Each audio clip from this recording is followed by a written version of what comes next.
Bonjour à tous et bonjour à tous. Aujourd'hui, j'ai envie de partager cette réflexion que j'ai eue ce matin, samedi matin. Comme vous le savez, je suis maintenant installé au Portugal et je découvre la fiscalité de ce pays. Alors c'est vrai que le coût de la vie est bien moins cher que dans d'autres pays, mais la fiscalité est moindre aussi, même si il y a quand même beaucoup de taxes, petites taxes qui s'accumulent et qui vous font une surprise. Mais cela ne doit pas être un frein. Parce que vous pouvez avoir des pays qui sont beaucoup plus intéressants pour créer des sociétés, mais que le confort de vie est zéro. Où la vie, le visuel, la clarté, la beauté du pays ne vous donne pas du tout envie d'y rester. Parce qu'il n'y en a pas. Donc, ma réflexion est de dire, quel que soit le pays, vous allez être taxé. D'accord?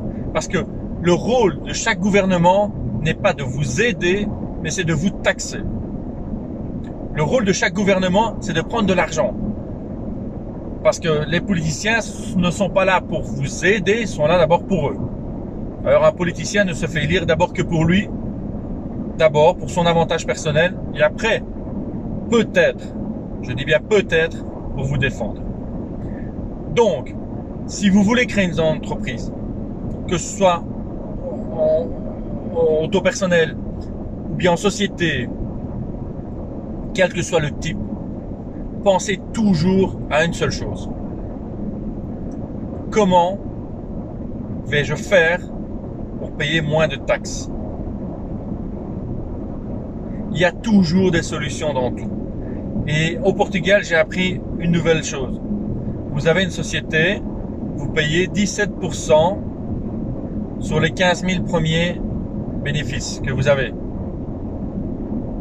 Après, vous payez 21% sur le reste du bénéfice. D'accord? 17% d'abord sur les 15 premiers 1000 et puis 21%. Mais il faut savoir qu'il y a deux types de fiscalité au Portugal.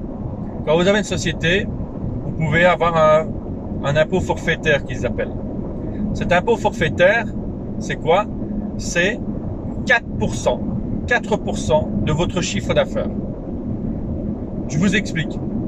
4% de maximum 200 000. Vous êtes en dessous de 200 000 euros. Une fois que vous êtes en dessous de 200 000 euros de chiffre d'affaires, quels que soient vos coûts, quel que soit votre bénéfice, vous payez 4%. 4% de votre chiffre d'affaires. D'accord? La première année, vous avez 50% de remise sur ces 4%, donc vous ne payez que 2%. Donc, je prends un exemple. Sur 100 000 euros, vous payez 340 euros d'impôt. La deuxième année, vous payez 25% à la place de 50%. Donc, vous payez un peu plus. On va dire 500 euros d'impôt. Et après, ces deux premières années, vous payez 4%. Mais vous devez toujours être en dessous de 200 000 euros de chiffre d'affaires. Quels que soient vos coûts, quel que soit votre bénéfice. Donc, cette réflexion, c'est simplement dire, vous avez la possibilité de développer votre entreprise en cherchant bien, en ayant les bons conseils. Ça vous coûte de l'argent, ça me coûte de l'argent, mais avoir un bon conseiller me permet de gagner de l'argent, me permet d'aller chercher de l'argent et de pouvoir gagner de l'argent et non pas de travailler simplement pour l'État. Et ça, j'ai envie de partager ça avec vous. Et une autre réflexion, commencez à voir votre business en ligne. Commencez à développer votre business en ligne de plus en plus. Je sais que c'est difficile, mais adaptez-vous à la situation. Les personnes qui vont rester dans un schéma ancien de je suis présent, je fais mon business, je fais ci, je fais ça, j'achète quelque chose, je vends surtout, je parle surtout pour ceux qui achètent et qui vendent. Je me déplace, je vais livrer chez mon client, j'ai mon contact avec mon client. Oubliez, l'avenir n'est plus là. L'avenir est sur la personne qui va pouvoir envoyer sa marchandise directement à son client. Le client sera satisfait à un coût correct, pas un moindre coût, à un coût correct, et développer votre service en fonction de ça. C'est ça l'avenir.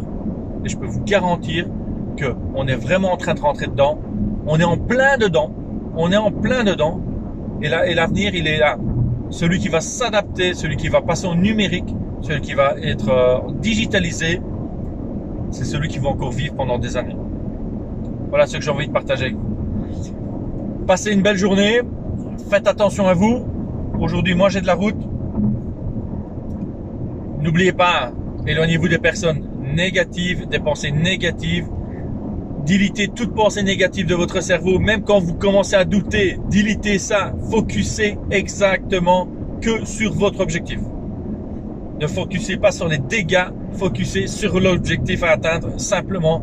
Et ça, c'est la ligne des gagnants. On focus simplement sur ce qu'on veut atteindre. C'est tout. Belle journée à vous. Je vous souhaite une super belle journée positive.